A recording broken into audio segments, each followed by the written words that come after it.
Well, good morning, everybody. Happy weekend. How are y'all doing? I mean, we hit the weekend, so really there can't be that much complaining out there, right? I mean, we hit the best part of the whole week. Yeah, gotta love it. You're listening to the RepcoLite Home Improvement Show, sponsored by Benjamin Moore, and I'm wondering, what has everybody got going on today, after the show? I'm sure you're not going to bail on the show, or maybe you're going to work while the show's going, but what do you got going? Maybe a home project, maybe a little painting, maybe you're just going to crash, watch a few movies. That sounds kind of good. Personally, I've kind of got a hankering to go roller skating. Don't really know why. We watched Back to the Future over the Christmas break. I'm wondering if that's it. Maybe the 80s nostalgia kind of hit a little hard and brought me back to my big-time memories, skating around the Grand Roller Rink in Holland, if any of you remember that place, doing that when I was in elementary school. I had some big times, some big memories back then, a cooler kid you've never seen, skating smoothly in this huge loop around this place, the disco ball and all the music going on, only falling periodically. I was pretty good. Skating with a girl even a couple of times. I remember that, getting a little sweaty, my little sweaty hand while I was doing that. And then finding it really hard to keep a hold of her over, the turns because of the sweaty hand. Sometimes, whoop, she just kind of zip off to the side and crash into the wall. And I'd go back to skating alone. Anyway, rambling, roller skating, the golden years when I was in elementary school. Anyway, I don't know how I got to roller skating, but it's a thought. It's something that you might want to consider, right? Think about it. All right, who cares? Let's get back to the show. Today we're going to be talking about New Year's resolutions. Now, last week, Friday, I think it was Quitter's Day, the day most people give up on their New Year's resolutions. There's actually a day devoted to it, Quitter's Day. Yeah, that was last week, Friday. And so we're going to talk now about a mind trick, like a little Jedi mind trick, to help you stick to your resolutions longer and actually see them to completion. So we're going to get to that at the end of the show. We're also going to talk briefly about primers. I mean, really, in a world full of paint and primer all-in-one products, why do primers even exist in the first place? Why would you want one, or why would you use one? Is it just, wasted steps, money, extra money spent? Or is it a secret weapon to help you achieve professional results and actually save money? Who knows? Only the shadow knows. And we'll talk about that in a little bit. But right now, I've got a paint point that I want to get to, and it's going to take me a long time to do it, because I found a really fun article that sets it up. And this fun article was supposed to be just this brief introduction to the topic that I wanted to cover, the paint point itself. But this little article is so good, it warrants its own segment. It's not a brief introduction, it's its own segment. So we're going to talk about that. I'm short, right? I don't hide that. I don't think I'm ridiculously short. I like to say average height, when I'm having conversations with friends and family. But when I do say that, people around me always look at me and say, you're on the shorter side of average, just so you know. People like to keep me honest, I guess. Let's just say I'm not tall, all right? Let's just establish that. But could I be? That is the bigger question. Is it possible, to make a few, outer changes, something simple, and gain some height? And I'm not talking silly changes like walk around in stilts. I mean legitimate changes that will give height to somebody of average or, on the shorter side of average height. Well, I did a lot of research into this topic, and I found an article online that seems really super legit. And I discovered that, yes, with a few simple changes and a little exercise, but really, mainly some simple changes, I can go, listen to this, from 5'7" all the way up to 6'3" in about 6 months. In fact, I could go from 5'7" to 6'1" in hours. That extra 2 inches, to get to 6'3", that comes from exercise. That's going to take time. I'm trying to decide if it's worth it. Do I really need those extra 2 inches, or shall I just go with this, the plan that will have me at 6'1" in hours? Anyway, here are my findies. Here are my findings, and here's my plan. And for all of you other height challenge folks, get out the notepads. I'm dishing out gold here. All right, tips to consider if you want to look taller. The tips that you'll need. We're going to start simple. First off, wear shoes that make you look taller. This isn't rocket science. I just need to find some shoes that have a bit of a sole, a lot of sole. And I need to find shoes that have a sole composed of lightweight material, I guess. It can't be thick, heavy rubber, or I'm going to get tired, really quick. I don't want that. So I'm going to look for tall shoes that are lightweight. And when I find them, I'm easily, according to this article, going to be able to add at least half an inch. So there we go. I am right now at 5'7.5". We're going to do the math and keep track. Okay, 5'7.5" just from shoes alone. I could go higher, but I don't want to be ridiculous. All right. Second thing, lose body fat. All right. This one's the exercise thing. I'll decide if I want to do it. But it turns out weight actually compresses the spine. I guess that's not rocket science either. Really, it does make a lot of sense. If I wore a necklace of 25-pound weight plates, I'd compress my spine. I'm pretty sure of it. I'm not a doctor. It just seems to flow. It makes sense. So the same is probably true when it comes to a little extra girth. Probably weighs me down a little bit, compresses my spine. I bet my body blubber, is probably holding me back, maybe from another inch. So if I lose that weight, my spine's going to decompress and boop, I'm going to shoot up probably another inch, maybe more. So it's not easy to lose weight. I get that, but it's not impossible. So I'm planning on it. And if I do that and pull it off, that'll make me 5'8.5". Okay. Third thing, improve your posture. Again, no rocket science here. Still not at that point yet. That's coming. But slouching makes you look shorter. So the guy who wrote the article, he went into the military, and after 26 weeks of training, he had grown another inch and a half. Another inch and a half after just 26 weeks of boot camp and training. He attributes it to good posture. So slouching, it's the short man's enemy. So I'm going to work on eliminating the slouch. And let's just say that by doing so, I'm going to gain, another inch. So, 5'9.5". All right? Okay. Now, number 4, wear fitted clothing. And I really don't know how I feel about this one. And I don't know that it's really all about being tall. It's about creating the illusion of being tall. One of his paragraphs, actually, when I look at this point, I only included it because of this paragraph that he has in there. It's kind of cutting. It hurts a little bit. Let me quote it. You wear well-fitting clothing because, quote, those things won't make you look taller per se, but because we associate good things in clusters and being tall is good, this is in his quote, dressing well goes a long way in creating the illusion of height, or at the very least, it draws attention away from how short you are, end quote. Wow. I don't know. I'm not sure what to do with that. I don't know.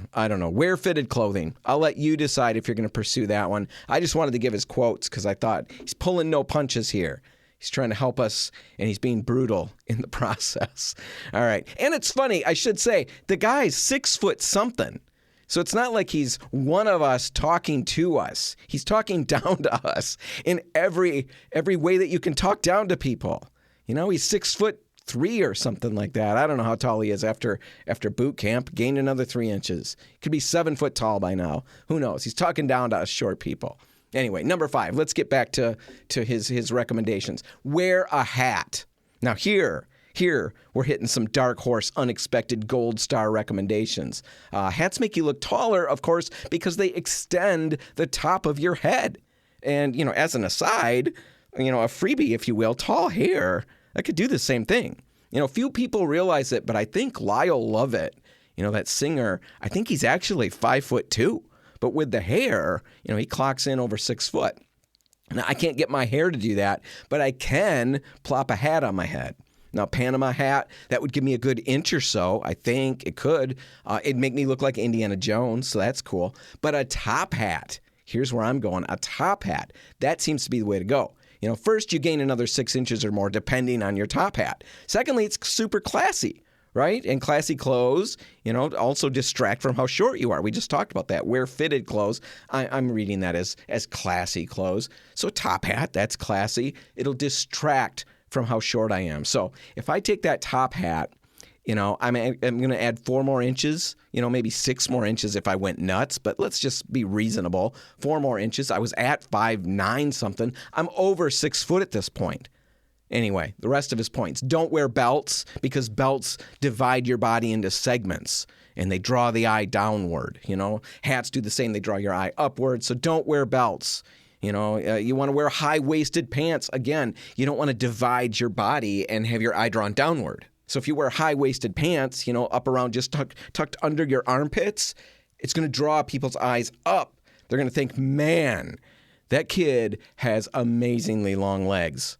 Look where the waist of his pants is. He's got an incredibly small torso, though. So I think this part's problematic. But, who knows? It might work for you. The last one that he's got that I'm going to focus on is dress in monochromatic color schemes. If you only wear one color, your eye doesn't have to factor in any breaks. Again, we're talking about how the belt breaks things up, your pants breaks things up. If it's all monochrome, a monochromatic color scheme, there's no breaks. Your shoes, your pants, your shirt, all of those things are the same color. Your big hat, all of those are the same color. You're naturally going to appear taller. Along those lines, I wonder what happens if you'd wear like a jumpsuit or something. It's a one piece, so no breaks at all. It's a one color kind of a thing. There's no belt. Seems like it's checking all the boxes. Just get something that looks like prison garb, and you might be good to go. Prisoners, I don't have a lot of experience, but they do seem, quite tall when I encounter them or when I see them in movies. They seem big. Might be the jumpsuit doing that. So if I can find a prison suit that, kind of feels business casual, that might help me clock in at some bigger heights, some taller heights. But with all of these things that I'm doing with the hat, the shoes, and all of those things, and the illusions that I'm creating by wearing my prison business casual suit, I've gained, I don't even know how many inches anymore, but I'm clocking in around 6'1", 6'2". If I do the exercise, lose the belly fat, and my spine decompresses, oh my goodness, look out, I'm going to have to be bending to get into doorways. So anyway, there you go. If you're struggling with height and you want to look taller, you want to be a mountain of a man, it's all about how you dress. It's all about the accoutrements that you bring to the process. All right, let's take a break. When we come back, we're going to get to the actual paint point, how to make your small room look bigger using nothing but paint. It's similar in concept, but way better because it's smart and I came up with it. All right, it's all next. Stick around.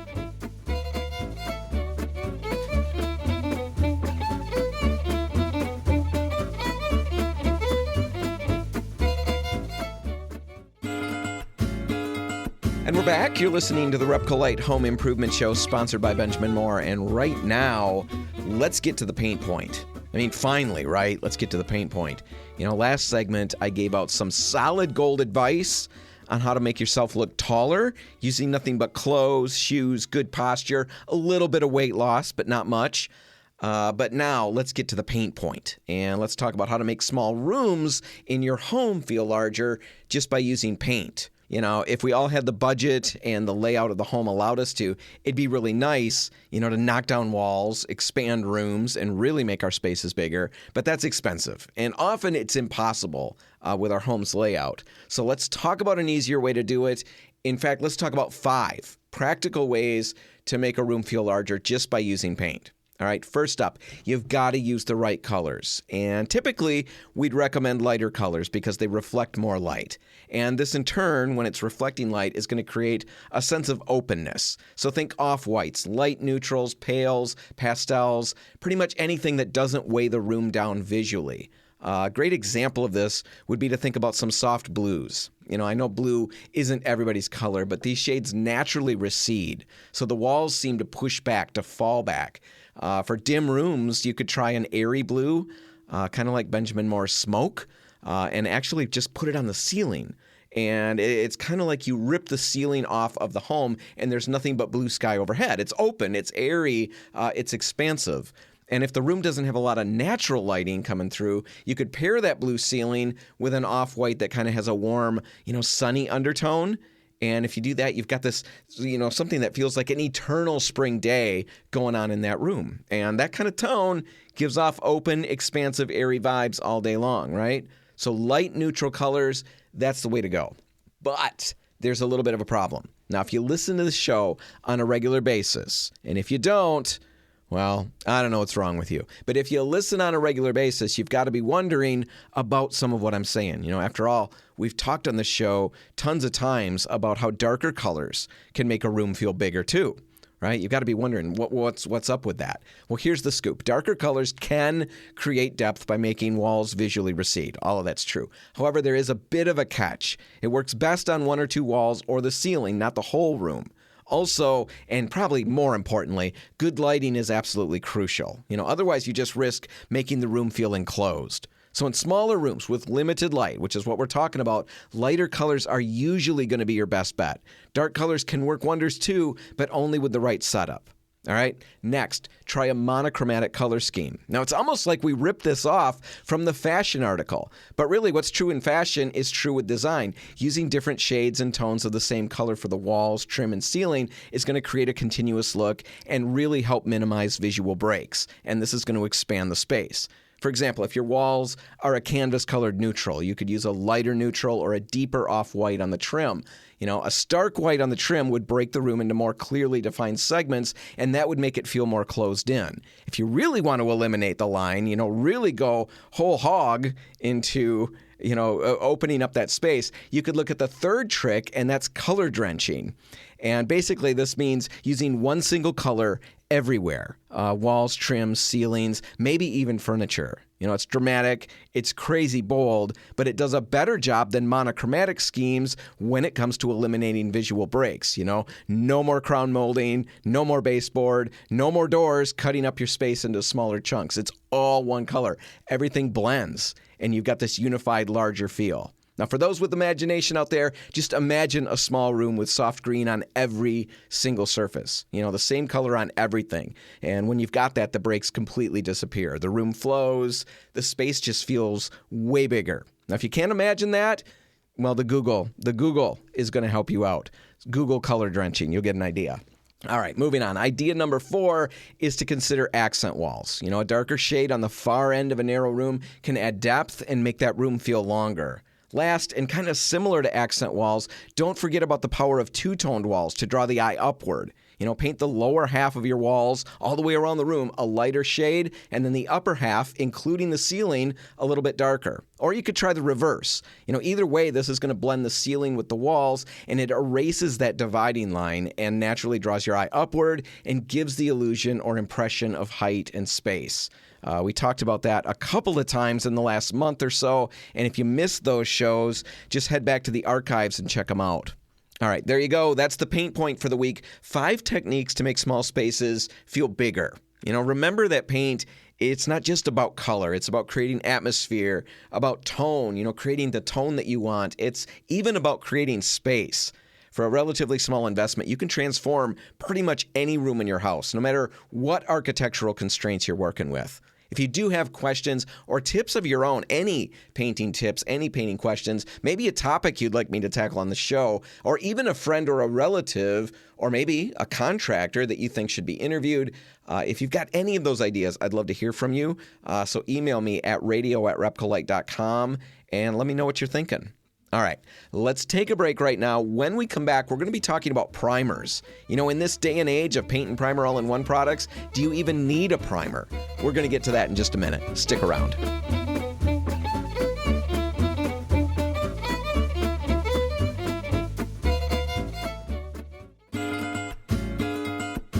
And we're back. You're listening to the RepcoLite Home Improvement Show, sponsored by Benjamin Moore, and it's time to talk about primer. Pretty exciting stuff. Buckle up. It's going to get real. With all the paint and primer all-in-one products out there, and we all know there are an absolute boatload of these products out there. With all of them out there, why in the world would you ever want to use a primer again? Just a standalone dedicated primer. In fact, why do we even make primer? Why do we keep doing it?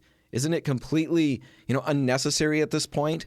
The whole point of a combo product is to eliminate the need to buy the product separately, right? You know, you've got shampoo and conditioner all-in-ones. You don't buy that and then stock up on conditioner just in case, right? You've got the combo here. It does it all. You don't need the separate parts. Or toothpaste with mouthwash built in. You know, talk about a technological advancement. Talk about a time saver. You don't need the other components at that point, you know? You've got everything you need all in this one product. What other ones are out there? I should have made a list. Should have made a list ahead of time. Oh, laundry detergent with fabric softener. That's out there, right? Let's move on because I'm not sure. Don't fact check me. Convertible sofa beds. I know that's a thing. It's a sofa. It's a bed. It's both, right? It's a combo. It's brilliant. You know, we've got all these amazing combos out there, and they serve double duty. And isn't paint and primer all-in-one really just as brilliant as all of those other brilliant products that I talked about? Isn't it as brilliant as those? Well, I think it is. I think it really pretty much is exactly as brilliant as all of those. And think about all of those things for just a minute. Which one of those combos that we just mentioned, which one of those combos is better than the two parts separate? You know, maybe it's a time saver. You know, I don't have to wash my hair twice, go through that process. I did it all at once, and I shampooed and conditioned. It's a time saver. But is it better? You know, I don't honestly know. That's a terrible example for me to use because I can't attest to the veracity of my statement. I don't know the truth of the question. Shampoo and conditioner, is it better as a combo, better separate? Who knows? Let's talk about convertible sofa beds. That's something I can get down on, and I know the facts here. I know the truth. Who has ever sat on a convertible sofa or slept on a convertible sofa and thought, whoa, that's something to write home about? That is the best rest, the best, most comfortable sit that I've ever had. It's the best sleep I've ever had, ever in all of my life. You know, this convertible sofa bed, it's won me over. It's converted me. I'm going to get rid of all my dedicated couches and my dedicated beds, replace them all with convertible sofa beds because I can have a party in the bedroom. I can talk and have people over. Who knows? Who has ever done that? Nobody's ever done that. You know, sitting and sleeping on a convertible sofa bed, it's okay comfortable, but it's not something that's as good as a dedicated couch or as good as a dedicated bed. Or what about the toothpaste and the mouthwash all in ones? Do you really think that your breath is as fresh, flowery fresh, garden fresh, after doing just the one? You know, I guess I'm only thinking about myself here. I'm not throwing or casting shade or whatever you do with shade these days, you know, to make somebody feel bad. I'm not doing that towards you. I'm just talking about me. But sometimes I go to put my toothbrush away, and that little guy is wilting like a dying flower. You know, I need the second step. Mouthwash toothpaste isn't enough. I need a follow-up. I need something to power through. I need that mouthwash just to be able to tolerate myself. All right. Same is true with paint and primer all-in-ones. They're crazy popular right now. You know, people think they're saving time and saving money, but in the end, you're just not getting the best results that you could be getting by using more, you know, dedicated products. And I should mention right off the bat, as we're starting this, is that there really is no such thing, no special paint out there that's a chemically formulated paint and primer all-in-one. Nobody adds primer to the paint mix to come up with this miracle hybrid. Paint and primer all-in-ones are really just good, high-quality paint with the phrase, paint and primer all-in-one, smacked on the label. So we've got them as well. Benjamin Moore has them as well. Pretty much any high-quality paint will function as a paint and primer all-in-one. That's important to understand. But because the marketing is just absolutely brilliant on these, and it's all pervasive, because of that, so many people think that a paint and primer all-in-one is absolutely the way to go on every project. Well, let's look at where a primer excels and why a primer, a dedicated primer, can make a huge difference on your projects. And first off, let's look at bonding. Primers are specifically designed to bond to surfaces like wood, drywall, even glossy surfaces.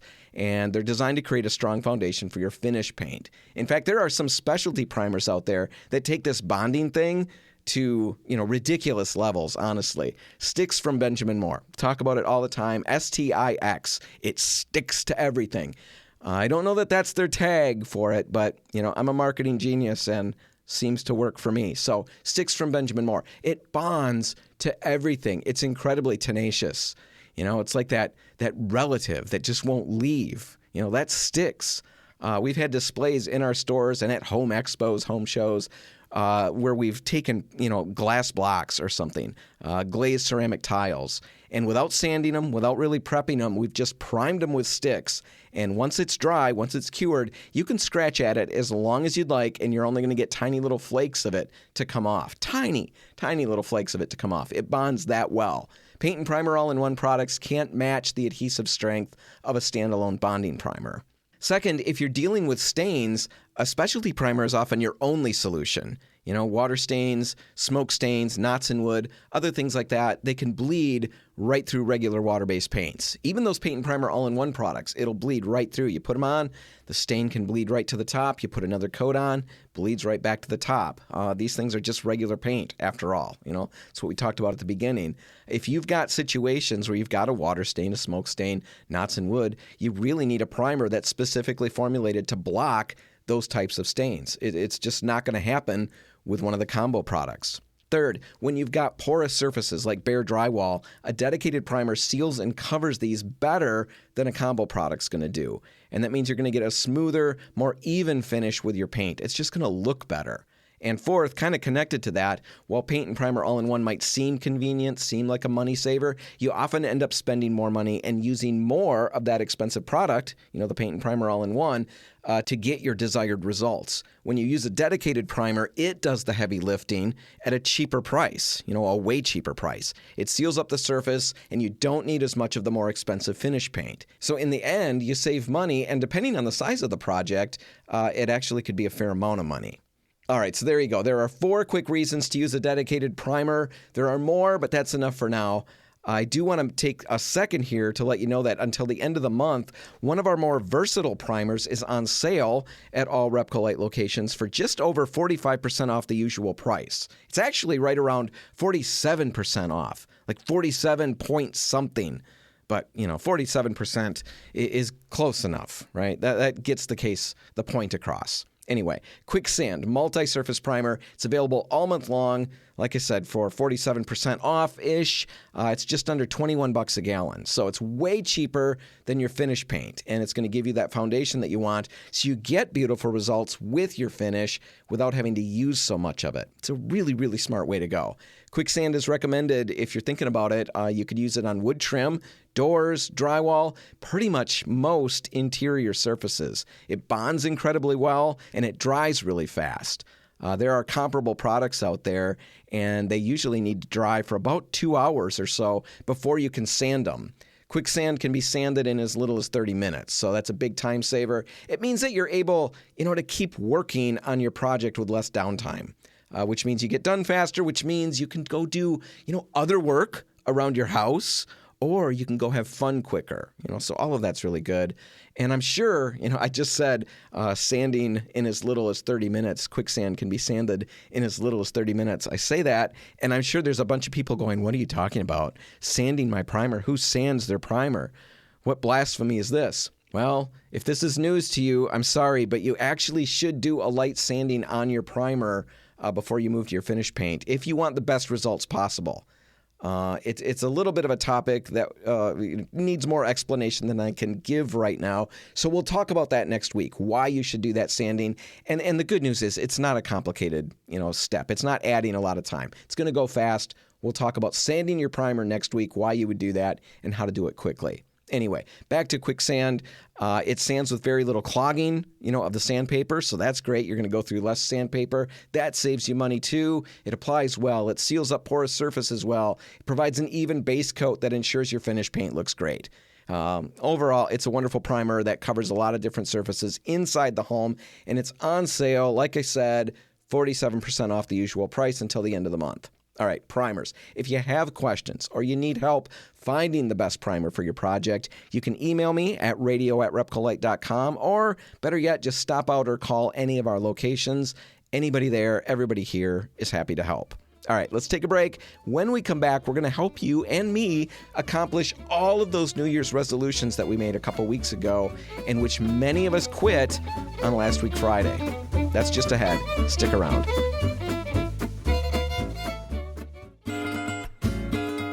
And we're back. back. You're listening to the RepcoLite Home Improvement Show, sponsored by Benjamin Moore. And in this last segment, we are going to get straight to solving or saving, I guess I should say, everybody's New Year's resolutions. Now, last week, Friday, I didn't know about this. I didn't know it was a thing, I should say. But last week, Friday, was something called Quitter's Day. You know, Quitter's Day. The second Friday in January is always called that because it's the day most people give up on their New Year's resolutions.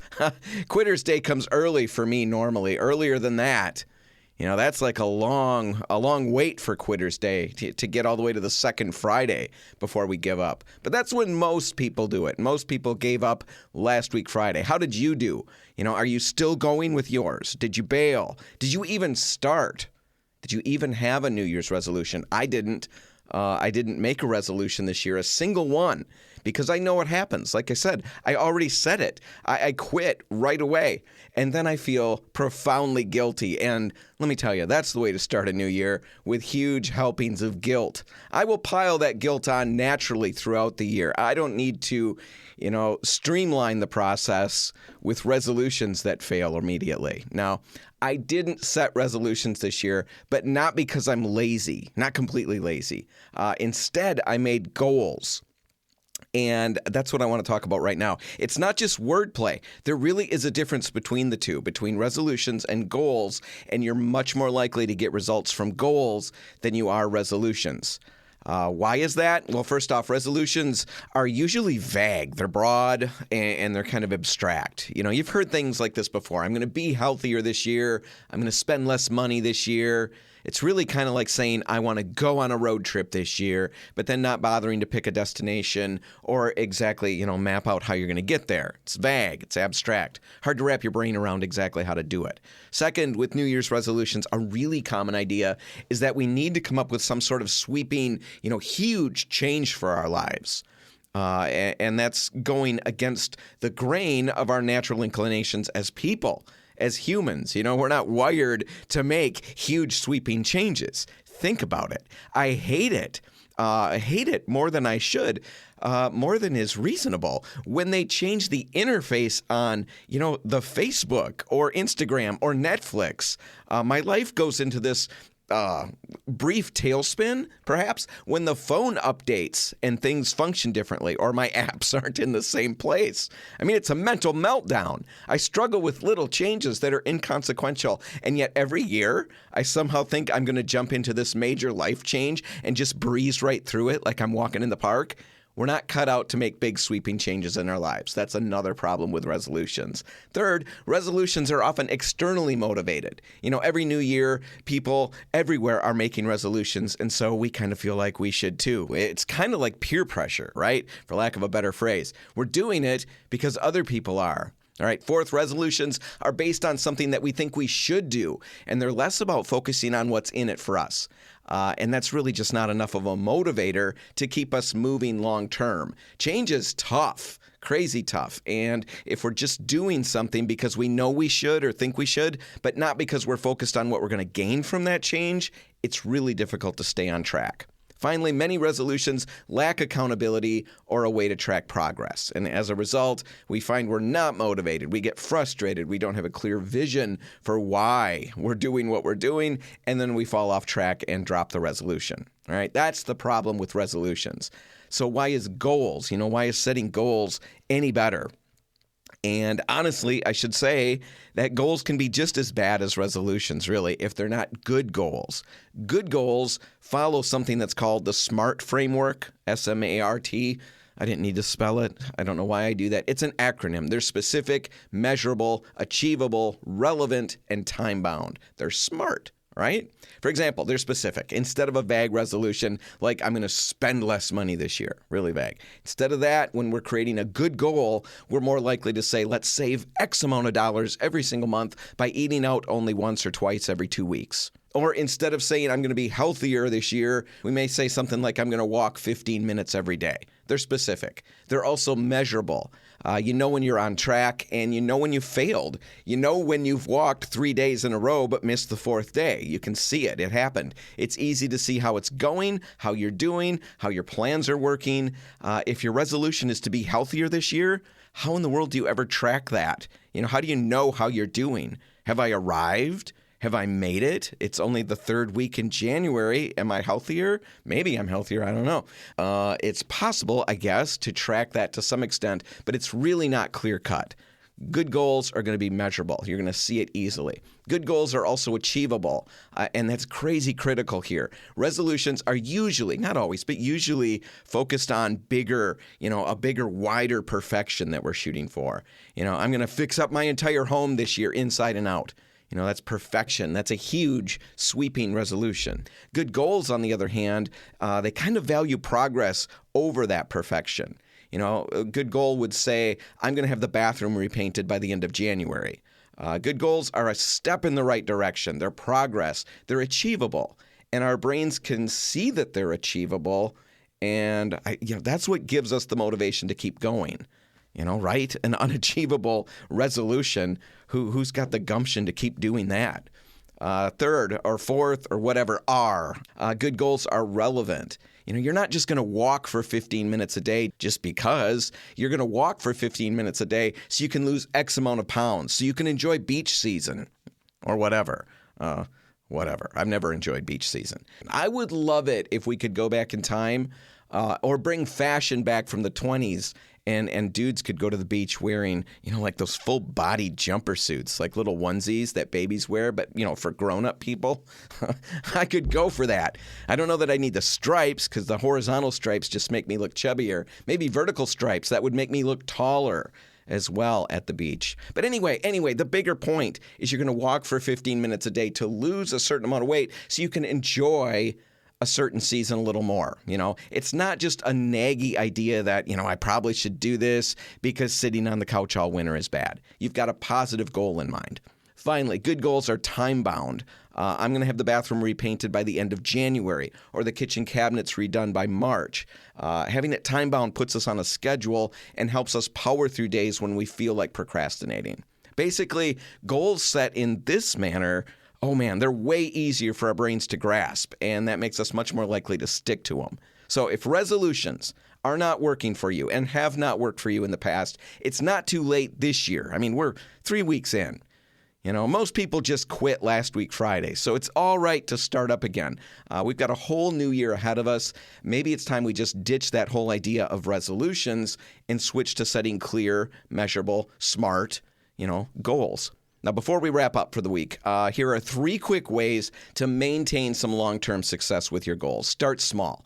Break those bigger goals into micro goals so you can experience success, which keeps you on track. This is critical. If your overarching goal is to have the whole interior of the house repainted by the end of the year, you need to break that up into many different micro goals. Maybe you need to break it into, by the end of this week, I'm going to have colors for the living room. Next week, I'm going to paint the bathroom. Maybe you can go bigger than that and say the kitchen's going to be done by March, the living room by April, and so on. However you do it, set smaller goals that work to bring your larger goal to completion.